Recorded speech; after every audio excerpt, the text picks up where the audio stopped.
Check 1 2. Microphone. Check 1 2. All right. I guess I'm doing a stream show of some sort. I don't know. I guess you're about to find out in 3, 2, 1.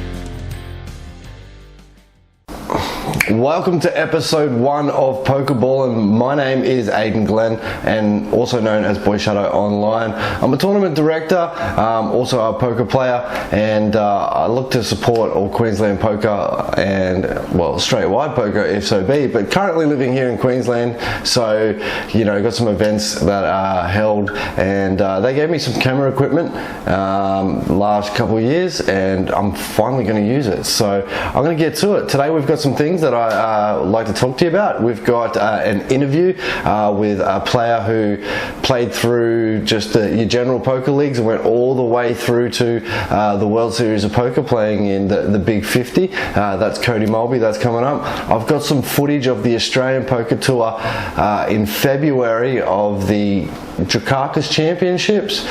So we've got some heads up play and some field play there to have a look at too. I did strap a GoPro to myself here in the most recent APT.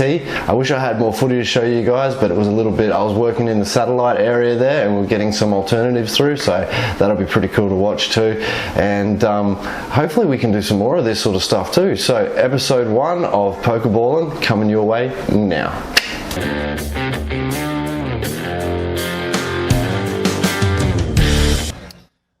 Alrighty guys, so I'm here today at the, where are we at, Cody? Sippy Downs. Sippy Downs, brother, yeah, Sippy Downs. So I'm speaking with Cody Moby, and the reason why I've grabbed Cody today is because Cody not alone has just played all the APT events, he's taken his game all the way to the WSOP, and out of everyone in the MPL, he's probably made the highest finish. What was it that you finished there, Cody? 259. 259. And where are you based, mate? In Harvey Bay. Harvey Bay. And so you're playing all the wide bay games up there with MPL, and you obviously satellited your way from your regional poker game into the, well, all the way over to Las Vegas. Yeah, I did indeed, mate. So picked up the Dreammaker event, which is a quarterly event that we have in Harvey Bay. Yep. Yeah, ended up by picking that up, and yeah, next thing we know, we're in Vegas and running deep in the biggest ever poker schedule that's been held. That tournament is record breaking, I believe. Yeah, just over 27,000, I think. 27,000. Yeah, that's incredible, and to get those that finish that you got is amazing. Now, what is it about Vegas that, I mean, was that your first time there? Yes, it was. Yeah, and, it was, mate. And how easy is it for somebody to go to Vegas and be eaten alive? Oh, it's easy. It's really easy, and saying that as well, you know, I took a bankroll over. There was a certain amount that I was more than happy to lose, even with a not bad finish in line. Still came home with bankroll drop plus winnings as well. But in saying that, awesome amount of fun, would not change it for the world. And I couldn't say it any differently, because I mean, I'll be going to experience this for the first time this year as well. I also qualified through NPL Sunshine Coast and took my winnings. So, you know, coming and having this conversation with you and your experience of that, I mean, I'm taking a bankroll as well, and I think to myself, you know, it's always good to have that chat with the people who's gone over and done it. But let's be honest, I think I'm going to be having some some drinking nights, but I'm going to be definitely focused on my poker and what the City of Lights brings. Tell me though, Cody, where would you recommend somebody going to Vegas to play? Obviously, the Big 50 is where NPL put somebody into. Yeah. But is there any other action there that you'd probably recommend? Yeah, definitely, mate. Without a doubt. So, if you're staying in old downtown, without a doubt, Golden Nugget is the place to be. Yeah. It's kicking it old school as well. There's ballers with $100 notes sitting in behind their chip stacks as well. Yeah. So it brings the old school vibe and feel to it with being able to sit there with a wad. A wad, few hundies at the back of your chip stack as well. Yeah. Binion's is also a really good place. I played there a lot, and then also at the Flamingo. If you head up to that end of town, the action there was brilliant. There was always full tables. Waiting list wasn't too long, which is what I ideally liked, but action was really good. So do they have online registration and all that sort of stuff for these events? Yeah, there was for the Big 50 and the bigger events. It was that was definitely the thing to do. Yeah. Make sure that you register online if you can do that, because otherwise there's a couple of hour-long links for rego. And what kind of tips and tricks would you sort of give somebody for those this year who are going over on the Vegas tour? Just go over, decide exactly how much you want to spend. Try not to go over that because it's really easy to do it.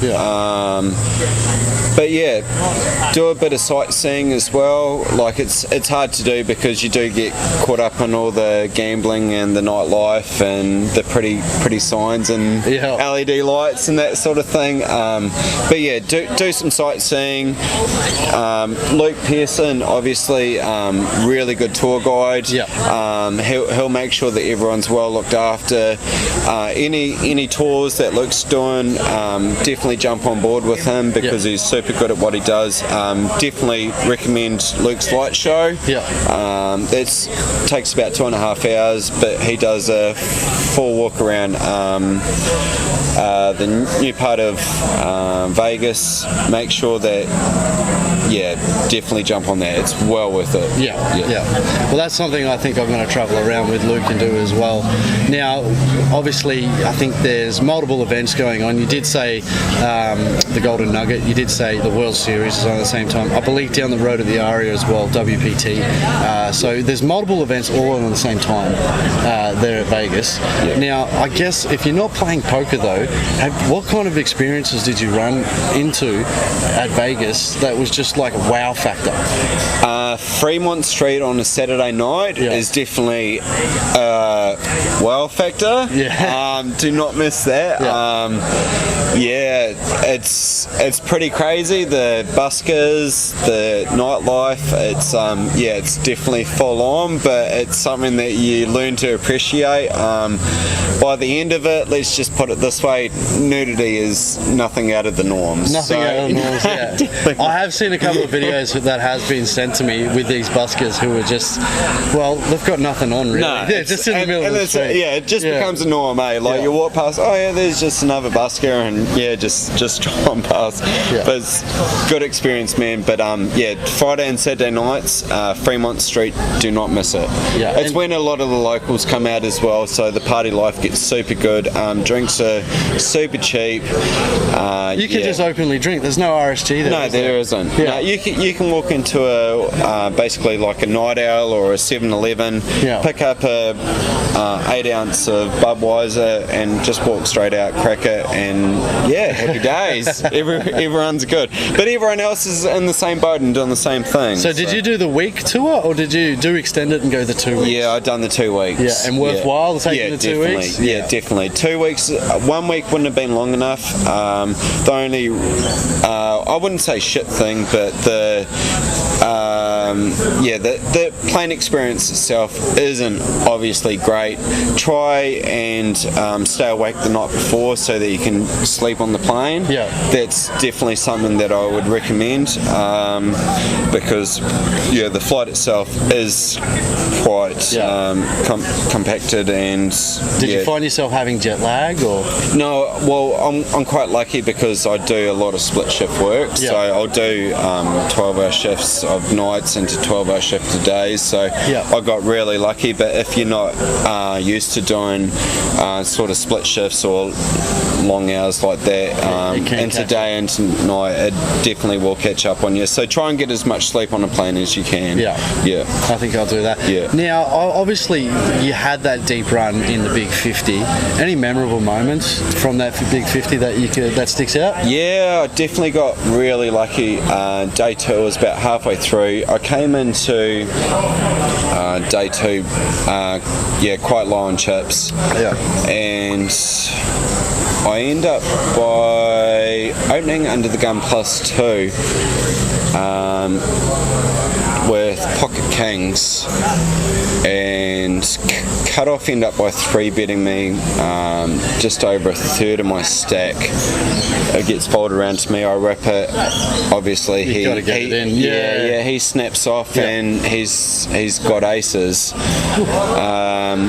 And super lucky, king high flop. So after that we just started building stacks. And sorry, I missed what your holdings were. What did you have? Oh, sorry, I had Pocket Kings. You had Pocket Kings. And you spiked the sorry. There's nothing better than sort of getting it in behind. Like, nobody blames you for ripping it in with kings there. You got to think about that. All right, so you get 3 I was down to about kings. You hit that one out, and unfortunately the aces get cracked. You go down, but you get to advance there. And I guess that was your one time in that tournament. Yeah, I had 3 times in that tournament. 3 times in that tournament. I did. I had 3 times in that tournament. The Pocket Kings were one, and the other 2 times were both the exact same hand. Actually, I'm on in the big blind with Ace 9, and there's a button jam for about 7 or 8 bigs. Both situations, and I ended up by calling off.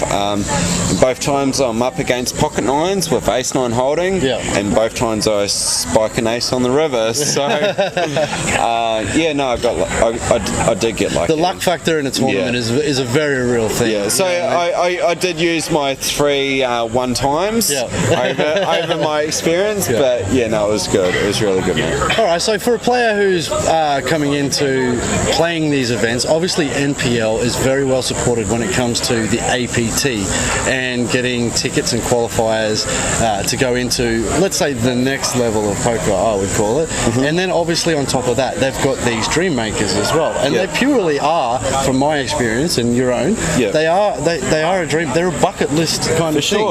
And I just don't really see any other league sort of offering this product right now. How would you push somebody who wants to do this into getting this opportunity? So basically with NPL and Harvey Bay, the Dream Maker event is play a minimum of 8 games, I believe.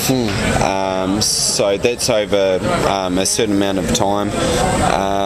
But then, after that, as soon as you've played a certain amount of games, it's basically you are free rolling to Vegas. Like when I went over, first place ended up by taking out just over 1.3 million US, I believe. Wow.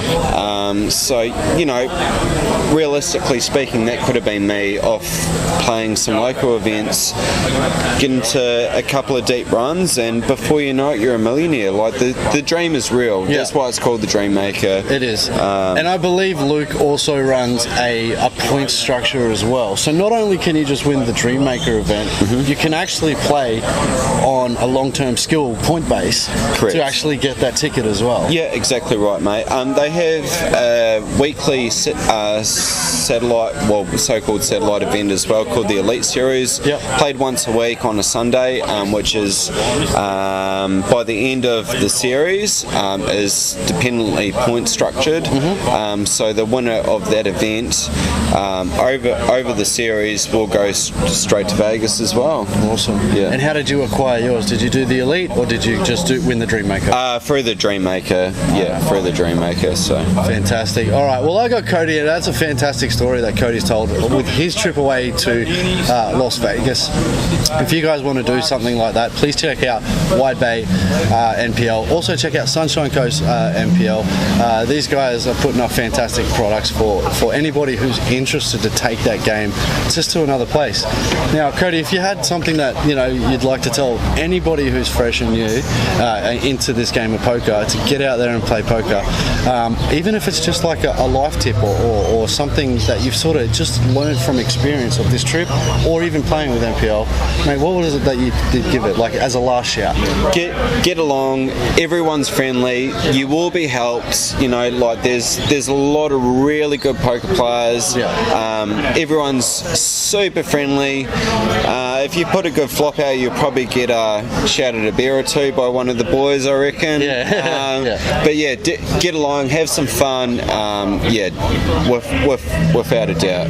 Awesome. All right. Well, thanks for spending your time with me, Cody. Cheers to you, mate. Yeah, cheers. Having a beer with you. Yeah, you too, mate. Fantastic story, mate. Appreciate it. Thank you. Cheers.